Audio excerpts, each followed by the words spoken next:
नए बच्चे क्या गलती करते हैं, वो एक साथ 8-8 10-10 विषय पढ़ते हैं। वो सोचते हैं 1 घंटा मैथ, 1 घंटा रीजनिंग, 1 घंटा ये, 1 घंटा वो। ऐसे नहीं, हमें समझदार बनना है, हमें भीड़ को फॉलो नहीं करना है और हमें अपना दिमाग नहीं लगाना है जो हम आपको कह रहे हैं, क्योंकि हमारा भी तो कोई अनुभव है। हम भी 12-12 सरकारी नौकरियां निकाल कर बैठे हैं।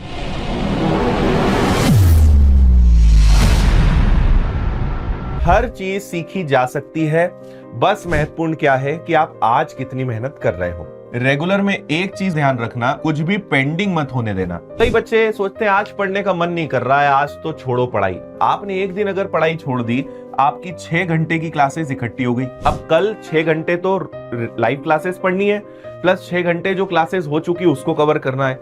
कल्पना करिए कि अगर किसी बच्चे ने 3 दिन छुट्टी मार दी तो उसकी 18 घंटे की क्लास इकट्ठी हो गई। अब उसको रोज 6 घंटे तो देखना ही है और ये 18 घंटे कवर करना है। और ऐसे केस में अधिकतर लोग इस जंग से बाहर हो जाते हैं। गलती क्या हुई थी कि उन्होंने शुरुआत के गैप को मजाक में ले लिया कि अरे कर लेंगे, 6 ही तो क्लासेस देख लेंगे, 3 ही दिन की तो छुट्टी हुई है, देख लेंगे।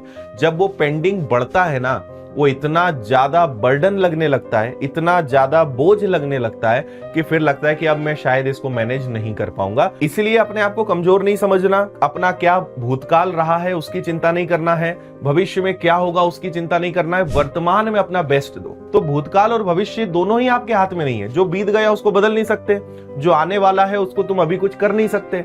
एक ही चीज तुम्हारे हाथ में, वो है आज। अब बहुत सारे विषय हैं, 2 विषय को आपको शुरुआत में सबसे ज्यादा समय देना है, वो है मैथ्स और रीजनिंग, क्योंकि ये दोनों विषय स्कोरिंग है। ये 2 ऐसे विषय हैं इन सब में जिनमें आप 100% नंबर ला सकते हो। देखो बाकी सारे जो विषय है ना, सारे थ्योरी हैं, इनको खूब पढ़ना पड़ेगा, कुछ चीजें रटना पड़ेगी, बहुत बार रिवीजन करना पड़ेगा। और ये सब जो विषय है ना, ये सब अनंत है, इनका कोई अंत नहीं है कि आप सोचो कि बस इतना पढ़ लें और इसके बाहर कुछ ना है। मैथ्स और रीजनिंग 2 ऐसे विषय हैं जो अनंत की कैटेगरी से अलग है।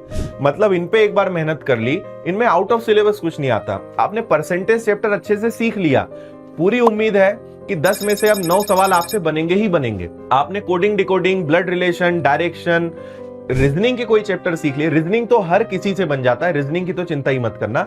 आप मैथ्स में सबसे पहले अपने कैलकुलेशन को अच्छा करो। आपको कैलकुलेशन के कुछ वीडियोस मिलेंगे, मैथ्स फाउंडेशन में जाना, अरिथमेटिक में जाना, कैलकुलेशन का फोल्डर मैंने दिखाया था, उसके अंदर 8 या 9 वीडियोस हैं, उनको देखो। आपको ऐसे ऐसे नए नए जादू सीखने को मिलेंगे, आप कहोगे अद्भुत है यार। जैसे मैंने कहा कि भाई 45 में 11 का गुणा करना है, तो सबसे पहले 5 लिखो, 5 और 4 9 लिखो और आखिरी में 4 लिख दो, ये गुणा हो गया, 495 आंसर आ गया। और मैं एक बहुत छोटा सा जादू दिखा रहा हूं, ऐसे बहुत जादू मैंने पूरे सिखाए हुए हैं।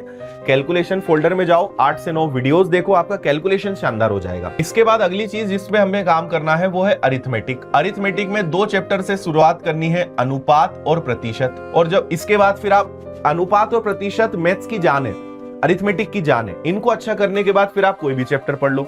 अब नए बच्चे क्या गलती करते हैं, वो एक साथ 8-8 10-10 विषय पढ़ते हैं। वो सोचते हैं 1 घंटा मैथ, 1 घंटा रीजनिंग, 1 घंटा ये, 1 घंटा वो। ऐसे नहीं, हमें समझदार बनना है, हमें भीड़ को फॉलो नहीं करना है और हमें अपना दिमाग नहीं लगाना है जो हम आपको कह रहे हैं, क्योंकि हमारा भी तो कोई अनुभव है। हम भी 12-12 सरकारी नौकरियां निकाल कर बैठे हैं। तो कोई भी चीज हम कहेंगे तो एक अनुभव के आधार पर आपसे कहेंगे। समय बचाना है, अनुभव का फायदा उठाइए, जो कह रहे हैं वो मानिए। सिलेबस में बहुत सारी चीजें हैं, लेकिन एक अच्छी प्लानिंग के साथ हम चलेंगे तो चीजों को अच्छा कर पाएंगे। आप नए हैं अभी से, मतलब वो होता है ना कि कच्ची मिट्टी है, अभी गीली मिट्टी है, तो जैसा ढाल सकते हैं वो ढाला जा सकता है। जब मटका बन जाएगा और मुझे लगेगा नहीं यार ये मटके को मुझे ऐसे नहीं, मुझे तो इसको दूसरे आकार में बदलना था, तो अब वो मटका फोड़ना ही पड़ेगा। अभी आप कच्ची मिट्टी, गीली मिट्टी हो, अभी ढल सकते हो, ढल जाओ।